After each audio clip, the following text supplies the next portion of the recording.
आपका एक बार फिर जीव विज्ञान की कक्षा में स्वागत है।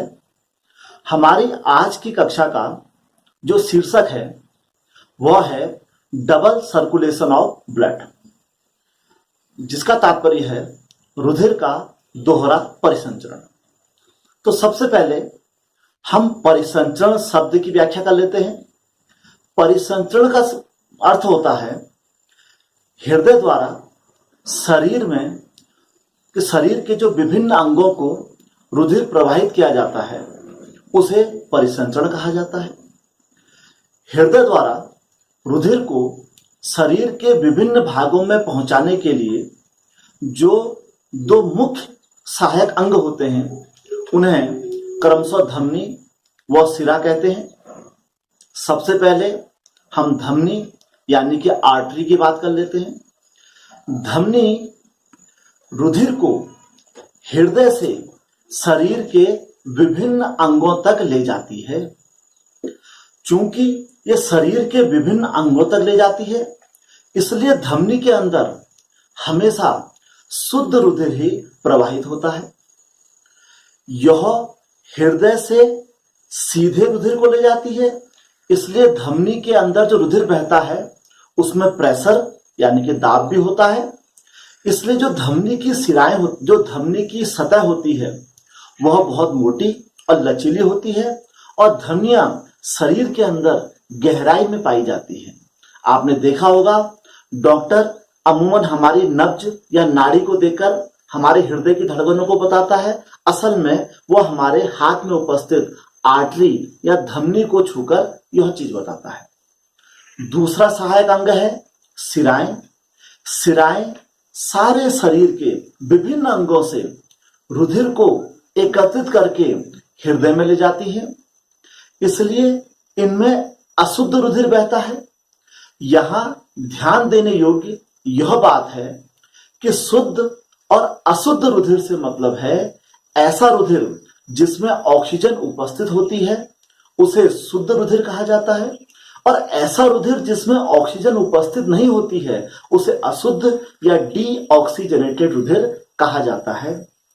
शिराएं यानी कि वेन्स हमेशा शरीर की सतहों पर उपस्थित होती हैं, इसलिए इनको नस भी कहा जाता है, और इनमें जो रुधिर बहता है उसमें कोई भी प्रेशर नहीं होता है। अब हम यह देखते हैं कि हृदय रुधिर को आखिर शरीर तक किस प्रकार पहुंचाता है। इसके लिए हम इसको चित्र के माध्यम से ब्लैक बोर्ड में देख सकते हैं। दोस्तों, ब्राइट फ्यूचर टीम आपकी सहायता के लिए निरंतर प्रयासरत है। अगर आपको ब्राइट फ्यूचर की वीडियोस पसंद आती हों तो कृपया चैनल को सब्सक्राइब करें एवं सब्सक्राइब के बगल पर जो बेल आइकन बना हुआ है उसको ज़रूर दबाएं ताकि हमारे द्वारा अपलोड किए गए वीडियो का नोटिफिकेशन आपको लगातार मिलता रहे। एवं वीडियो को अधिक से अधिक लाइक करें, शेयर करें एवं कमेंट्स बॉक्स में जाके कमेंट्स करें। धन्यवाद। यहाँ पर हम हृदय का एक संक्षिप्त रेखा चित्र बनाते हैं।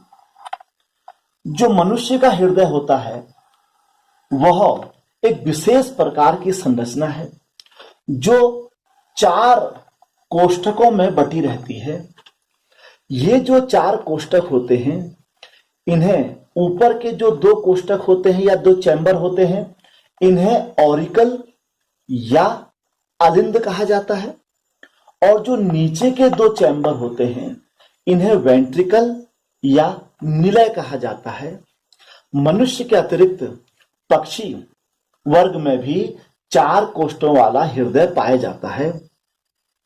इस हृदय की संरचना में हम देखें कि 2 जगहों से हृदय में रुधिर प्रवेश कर सकता है। इस प्रकार से अभी हमने देखा था कि जो हृदय में रुधिर आता है वह शिराओं यानी कि वेन्स के जरिए आता है। तो यहाँ पर यह वेन्स के जरिए हृदय अंदर आएगा, और हृदय से जो रुधिर जाता है वह धमनियों के द्वारा जाता है। तो ये 2 स्थान आर्टरी या धमनी के हुए। सबसे पहले हम हृदय की संरचना का थोड़ा सा अध्ययन कर लें जो मनुष्य का हृदय होता है, इसका जो ये राइट वाला हिस्सा है, इसे कहते हैं सिस्टेमिक हार्ट, और जो बाया वाला हिस्सा है, इसे कहते हैं पल्मोनरी हार्ट। जो बाया हिस्सा होता है, इसमें हमेशा शुद्ध रुधिर बहता है, और जो दाया हिस्सा होता है, इसमें हमेशा अशुद्ध रुधिर बहता है। इसलिए मनुष्य के हृदय में एक समय में दोनों शुद्ध और अशुद्ध रुधिर पाए जाते हैं। अब हम इसके दाएं सिरे से शुरू करते हैं। यह दाया अलिंद है, यानी कि राइट वेंट्रिकल। यह बाएं अलिंद से बड़ा होता है। क्योंकि इस वाले भाग में संपूर्ण शरीर से रुधिर एकत्रित होता है, इसलिए यह बाएं अलिंद या ऑरिकल के मुकाबले बड़ा होता है। हृदय के राइट ऑरिकल में, दाएं अलिंद में महाशिराएं, दो महाशिराएं होती हैं। इनको ग्रेट वेन या वेना केवा कहा जाता है। इनको महाशिरा, वेना केवा या ग्रेट वेन कहते हैं। ये दो होती हैं, एक को सुपीरियर और दूसरी को इंफीरियर कहा जाता है। सुपीरियर शरीर के अग्रभाग से और इंफीरियर शरीर के पश्च भाग से संपूर्ण रुधिर को एकत्रित करती हैं, और यह वेना केवा इस अशुद्ध रुधिर को हृदय के दाएं अलिंद में डाल देती हैं। दाएं अलिंद से रुधिर, यहां पर एक विशेष प्रकार के कपाट पाए जाते हैं जिन्हें वाल्व कहते हैं। इन्हें ऑरिक्यूलो वेंट्रिकल वाल्व कहा जाता है, जिसके द्वारा रुधिर अलिंद से निलय में तो आ जाता है, पर निलय से अलिंद में नहीं जा पाता है। यह अशुद्ध रुधिर अलिंद से निलय में प्रवेश कर देता है। यहां से यह अशुद्ध रुधिर, इसे कहते हैं पल्मोनरी आर्क। पल्मोनरी आर्क यानी कि यह एक धमनी है। इस धमनी से यह अशुद्ध रुधिर शुद्ध होने के लिए लंग्स यानी कि फेफड़ों में चला जाता है। अभी कुछ देर पूर्व हमने आपसे कहा था, धमनियों में हमेशा शुद्ध रुधिर बहता है। सिर्फ पल्मोनरी धमनी ऐसी होती है जिसमें अशुद्ध रुधिर बहता है। लंग्स यानी कि फेफड़ों में जाकर गैसीय विनिमय होता है। गैसीय विनिमय द्वारा इस अशुद्ध रुधिर में ऑक्सीजन मिलाई जाती है, और यह शुद्ध होकर यहां से क्रमशः हृदय के बाएं भाग से अंदर हृदय में पुनः प्रवेश करता है। बाएं भाग में रक्त को लाने के लिए लगभग 2 जोड़ी पल्मोनरी वेन्स होती हैं। जो अभी हमने आपसे कहा था कि वेन यानी कि सिराओं में हमेशा अशुद्ध रुधिर बहता है, सिर्फ पल्मोनरी वेन ऐसी होती है कि जिसमें शुद्ध रुधिर उपस्थित होता है। यह 2 जोड़ी पल्मोनरी वेन या सिराएं इस शुद्ध रुधिर को हृदय के दाएं निलय से हृदय के बाएं अलिंद में प्रवाहित कर देती हैं। यहां से यह वाल्व के द्वारा बाएं निलय में प्रवेश करता है। बाएं निलय से कैरोटिको सिस्टेमिक आर्क, इसको हम कहते हैं कैरोटिको सिस्टेमिक आर्क, इस धमनी के द्वारा कैरोटिको सिस्टेमिक चाप या आर्क, इस धमनी के द्वारा इस बाएं निलय से, बायां निलय दाएं निलय से काफी बड़ा होता है। क्योंकि इसके द्वारा संपूर्ण शरीर को रुधिर का परिवहन किया जाता है। यहां से यह रुधिर पूरे शरीर के विभिन्न अंगों में सप्लाई किया जाता है। शरीर के अंगों द्वारा यह संपूर्ण रुधिर पुनः सुपीरियर और इंफीरियर वेना केवा के द्वारा एकत्रित किया जाता है और हृदय के दाएं अलिंद में पास आउट किया जाता है। इस प्रकार हमने देखा, हृदय सबसे पहले दाएं अलिंद में प्रवेश करता है जो कि अशुद्ध होता है, वहां से दाएं निलय में जाता है। दाएं निलय से पल्मोनरी आर्क के द्वारा फेफड़ों में शुद्ध होने जाता है। फेफड़ों से शुद्ध होकर यह पुनः बाएं अलिंद में पल्मोनरी वेन द्वारा भेजा जाता है।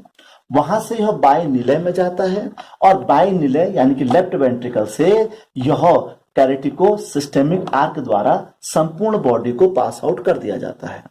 इस प्रकार हमने देखा कि रुधिर का हृदय से शरीर के विभिन्न भागों में एक बार जाने के लिए हृदय में 2 बार आना अति आवश्यक है। इस प्रकार रुधिर का शरीर में एक बार प्रवाहित होने के लिए हृदय में 2 बार प्रवेश करने को डबल सर्कुलेशन ऑफ ब्लड कहा जाता है। मनुष्य का हृदय जो होता है ऐसा नहीं है कि एक बार ब्लड यहां आएगा एक बार यहां आएगा। एक ही समय में जहां हृदय का दायां भाग अशुद्ध रुधिर को ग्रहण करता है उसी समय हृदय का बायां भाग शुद्ध रुधिर को ग्रहण करता है।